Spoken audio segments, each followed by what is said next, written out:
जब मेरे नबी सल्लल्लाहु अलैहि वसल्लम ने कहा कि तुम्हारे से पहले बड़ी कौमें तबाह हुई, जिधर ताकतवर के लिए एक कानून, ताकतवर चोरी करे तो उसको एनआरओ और छोटे चोर को जेल में डालना, क्योंकि असल कौम ताकतवर डाकुओं से तबाह होती है, छोटे चोर से नहीं तबाह होती। साइकिल चोर, मोटरसाइकिल, गाय चोर, भैंस चोर, ये मुल्क तबाह नहीं करते, लोगों को तंग होते हैं। लेकिन जब उस मुल्क का वजीर आजम, उसके वजीर, जब वो पैसा चोरी करते हैं, मुल्क तबाह हो जाता है। तो जो इंसाफ, असल में ये है इंसाफ की जंग। पाकिस्तानियों, आपको जो अभी मैं कहने लगा हूं, इसके बाद जो मैं आपको तैयार करने लगा हूं, मैं इसके लिए तैयार करने लगा हूं और मैं अभी अपना लाएअमल देने लगा हूं कि हमने करना क्या। ये जो इंपोर्टेड हुकूमत है, जब से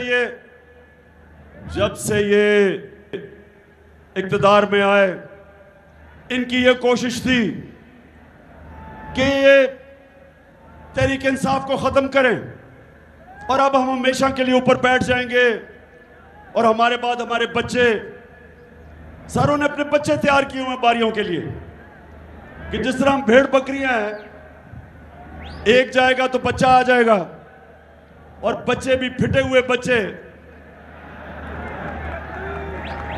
चोरी के पैसे के ऊपर।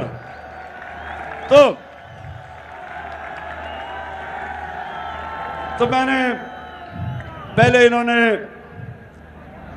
इन्होंने समझा कि लोग तो मिठाइयां बांटेंगे, पाकिस्तानी कौम सड़कों पे आ गई। कभी इस तरह पब्लिक किसी गवर्नमेंट के जाने के बाद इस मुल्क की तारीख में कभी अवाम ऐसे सड़कों पे नहीं निकली। उसके बाद इन्होंने हमारे ऊपर तशद्दुद किया। 25 मई को हमारे ऊपर केसेस किए, हजारों लोगों को जेलों में डाला। पुरअमन एहतजाज के ऊपर इन्होंने टीयर गैस शेलिंग की, औरतें बच्चे थे, समझा कि ये डर जाएंगे। कहा जी ये तो मम्मी डैडी हैं, ये तो वो लोग हैं जो कि किसी किस्म का प्रेशर बर्दाश्त नहीं करेंगे तो हाथ खड़े कर देंगे। वो भी ना हुआ। फिर लोग निकला है, हर जल जिस तरह आज आप आए। 6 महीने से मैं जलसे कर रहा हूं और एक से एक बड़ा जलसा हो रहा है और कौम निकल रही है ऐसे बेदार।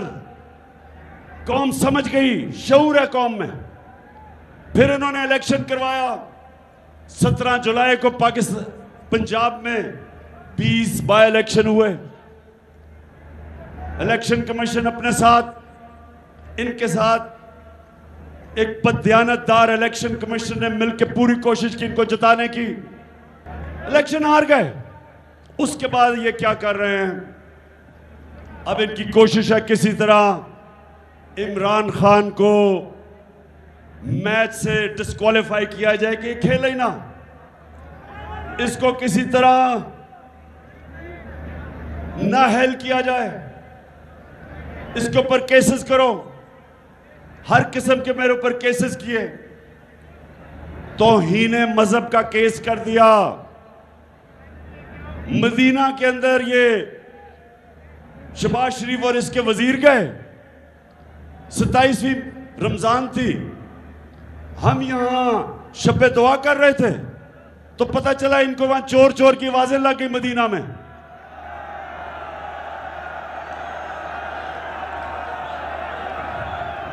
मदीना में आवाजें लगती हैं और मेरे ऊपर तौहीन मजहब कर दिया जाता है, FIR काट दी जाती है। उसके बाद हर मौका ढूंढा जाता है कि किसी तरह इमरान खान की कोई ऐसी चीज कहे केस कर दो।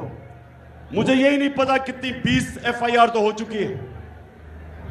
इन्होंने फिर क्या किया, मेरे ऊपर दहशतगर्दी का FIR काट दी।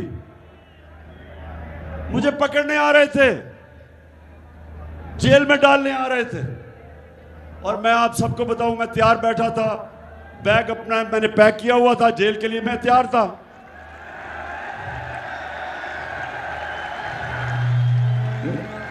आपको कह बैठा हूं कि जेल तो मेरे लिए बड़ी छोटी चीज है। मैं इन चोरों के खिलाफ अपने मुल्क को हकीकी तौर पे आजाद करने के लिए अपनी जान की कुर्बानी देने के लिए तैयार हूं। अब मेरे ऊपर इन्होंने दहशतगर्दी का पर्चा कर दिया। वो क्या था? मेरा जो चीफ ऑफ स्टाफ था शहबाज गिल, उसको इन्होंने अगवा किया। 2 दिन उन्होंने इसको ऊपर तशद्दुद किया। उसके बाद पुलिस स्टेशन आया, अदालत के सामने उसको पेश किया गया। उसने मुझे वकीलों के जरिए पैगाम भिजवाया कि इन्होंने मेरे ऊपर इतना तशद्दुद किया और सिर्फ एक चीज चाह रहे थे कि इमरान खान के खिलाफ कोई स्टेटमेंट दो। और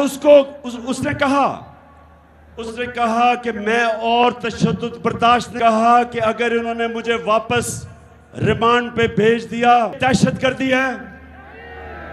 ये मैं आपको ये जरा गौर से, इसलिए मैंने आपको यह दिखाया, बस करो, मैंने आपको इसलिए दिखाया कि ये कोई दहशतगर्द नहीं था, ये कोई कातिल नहीं था। ये एक असिस्टेंट प्रोफेसर है अमेरिकी यूनिवर्सिटी के अंदर, उससे ये किया गया।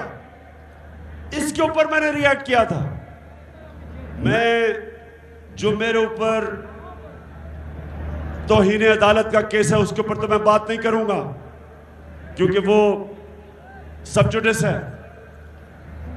लेकिन मैं सिर्फ ये जो मेरे ऊपर दहशतगर्दी का इन्होंने पर्चा किया है, मैं उसके ऊपर ये बताना चाहता था कि क्या वजह थी कि मैंने कहा कि मैं लीगल एक्शन लूंगा।